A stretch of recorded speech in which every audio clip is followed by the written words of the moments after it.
Good morning students, this is Monica and you are attending the online class of economics। आज का जो हमारा topic है वो क्या है, स्लोप ऑफ बजट लाइन या फिर जिसे हम कह देते हैं प्राइस लाइन। अब स्लोप ऑफ बजट लाइन जो होता है वो इक्वल होता है delta y upon delta x के। इसका मतलब है कि जब एक्स में चेंज होने की वजह से जब वाई में चेंज आता है तो उसको बोलते हैं स्लोप ऑफ बजट लाइन। आपकी बुक में इन्होंने एक फिगर के साथ एक्सप्लेन किया है। ये इन्होंने का डायग्राम लिया है जहाँ पे इन्होंने क्या किया है, वाई एक्सिस पे गुड वाई को लिया है और एक्स एक्सिस पे गुड एक्स को लिया है। अब देखो, सबसे पहले जो ए कॉम्बिनेशन इन्होंने बनाया है वो कॉम्बिनेशन किससे बना है, जब हम 30 यूनिट्स वाई कॉमोडिटी के ले रहे हैं और 15 यूनिट्स ले रहे हैं हम एक्स कॉमोडिटी के, तो इन दोनों पॉइंट्स को मिला के बनता है ए कॉम्बिनेशन। अब इसके बाद क्या है, ये जो कॉम्बिनेशन है वो चेंज हो रहा है जब हम क्या कर रहे हैं, यहाँ पे एक्स में चेंज कर रहे हैं कितना 5 यूनिट्स और यहाँ पे हम वाई में चेंज कितना आ रहा है 10 यूनिट्स।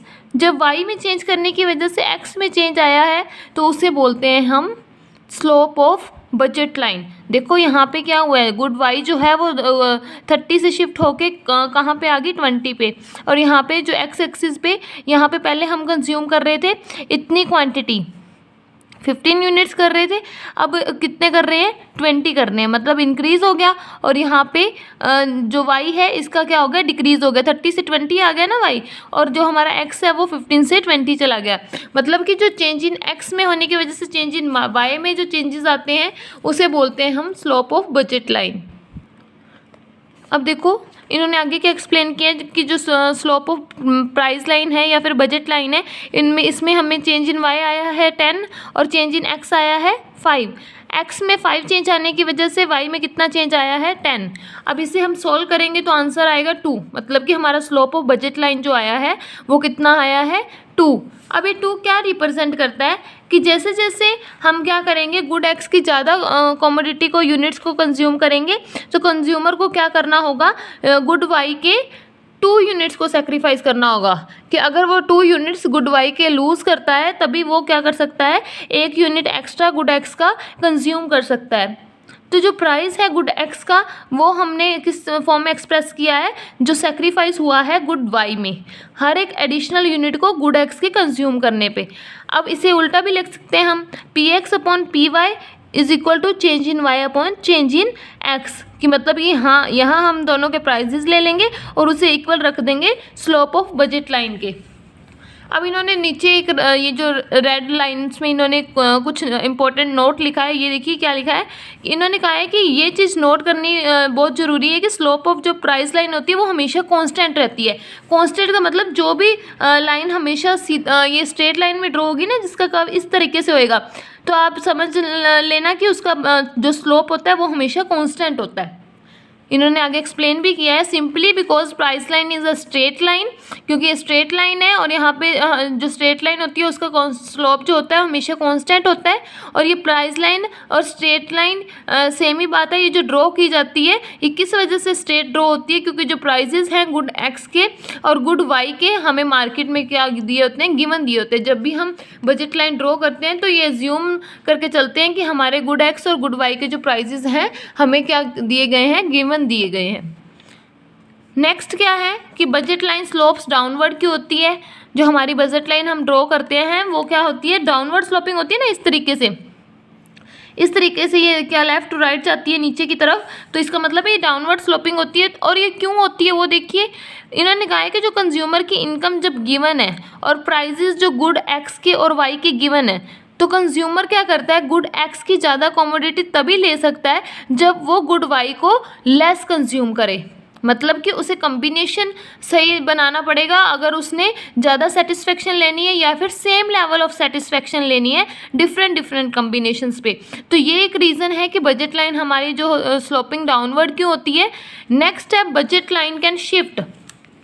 अब जैसे हमने किया था पिछले टॉपिक्स में कि जैसे पीपीसी कर्व होता है उसमें टेक्नोलॉजी या फिर रिसोर्सेज में चेंज होने की वजह से वो शिफ्ट या रोटेट होता है, उसी तरीके से इसमें हम करेंगे कि जो बजट लाइन होती है वो भी शिफ्ट होती है। अब ये शिफ्टिंग बजट लाइन में दो तरीके से होती है, या तो बजट लाइन जो होती है वो शिफ्ट फॉरवर्ड की तरफ होती है जब हमारी इनकम कंज्यूमर की इंक्रीज़ होती है तब, और हमारे जो प्राइजेस होते हैं वो कांस्टेंट रहते हैं तब।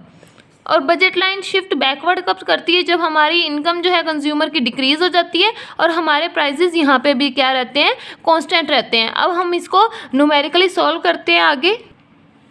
अब देखो ये इलस्ट्रेशन के थ्रू हम बजट लाइन को डिस्क्राइब कर रहे हैं आगे। हमें एग्जिस्टिंग बजट दिया गया है कि हमारा एग्जिस्टिंग बजट क्या है, न्यू बजट हम लेके चल रहे हैं, और न्यू बजट दो तरीके से लेके चल रहे हैं, जब हमारी इनकम इंक्रीज़ हो रही है या फिर जब हमारी इनकम डिक्रीज़ हो रही है। एग्जिस्टिंग हमने यही लेके चलना है, 60 एग्जिस्टिंग लेके चल रहे हैं, और ये वाला हो जाएगा जब हमारे प्राइस या फिर जब हमारी इनकम इंक्रीज़ हो रही है, और यहाँ पे हम लेके चलेंगे जब हमारी इनकम डिक्रीज़ हो रही है। यहाँ पे इंक्रीज़ हुई 60 से 120 और यहाँ पे डिक्रीज़ हुई 60 से 30। अब देखो यहाँ पे गुड 1 लिया हमने, गुड 2 लिया, हर एक सेट में इसी तरह से हमने लिया है गुड 1 और गुड 2। आगे देखो क्या कर रहे हैं इसमें हम। अब हमारा जो फर्स्ट वन वाला है, जैसे ये जो हमारा एग्जिस्टिंग बजट है, इसमें हम क्या कर रहे हैं कि प्राइसेस 1 फर्स्ट कमोडिटी के लेके चल रहे हैं 2 और सेकंड कमोडिटी के लेके चल रहे हैं हम 1। अब इसमें क्या होगा कि हमारी पूरी की पूरी जो इनकम है, अगर हम प्राइस 2 लेके चल रहे हैं फर्स्ट कमोडिटी पे, अगर हम पूरा का पूरा इनकम को स्पेंड कर रहे हैं तो हमें कितनी इनकम यहाँ से यूनिट्स का कंज्यूम होंगे, या फिर कितनी हमारे यूनिट्स आएंगे इसमें, 30 यूनिट्स। फर्स्ट केस में हमारे कितने आएंगे, 30 यूनिट्स ए के या 1 फर्स्ट गुड के, और दूसरे के कितने आएंगे, 60 divided by 1 60 units. 60 units second good के और 30 यूनिट्स फर्स्ट गुड के। अब सेकंड केस है जब हमारी क्या हो रही है, इनकम इंक्रीज़ हो रही है, 60 से 120 होगी। अब इसमें क्या होगा, गुड 1 के केस में क्या होगा, हमारी जो यूनिट्स रिसीव होंगे वो 120 डिवाइडेड बाई 2 कितने हो जाएंगे, 60 यूनिट्स, और सेकंड गुड के कितने होंगे, 120 डिवाइडेड बाई 1 120 यूनिट्स ही। ठीक है, ये वो केस है जब हमारी इनकम 60 से 120 होगी।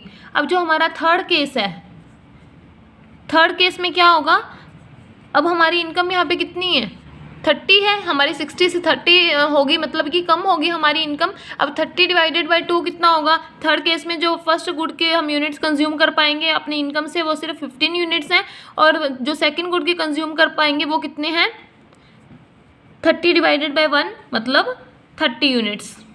अब इसी का एक कर्व ड्रॉ करने वाले हैं हम, देखिए कैसे। ये है हमारा 60 और 30 वाली जो बजट लाइन है, ये हमारी एग्जिस्टिंग बजट लाइन है फर्स्ट केस वाली।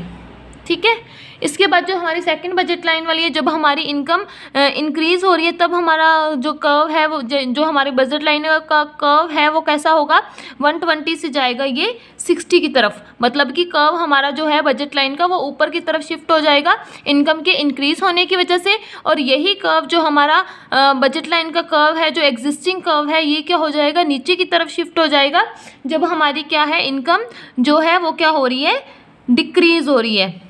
मतलब जब इनकम डिक्रीज़ होगी तो बजट लाइन नीचे की तरफ शिफ्ट हो जाएगी, जब मतलब 60 से 30 हो रही है, और बजट लाइन हमारी ऊपर की तरफ शिफ्ट हो जाएगी जब हमारी क्या हो रही है, इनकम इंक्रीज़ हो रही है, 60 से 120 हो रही है।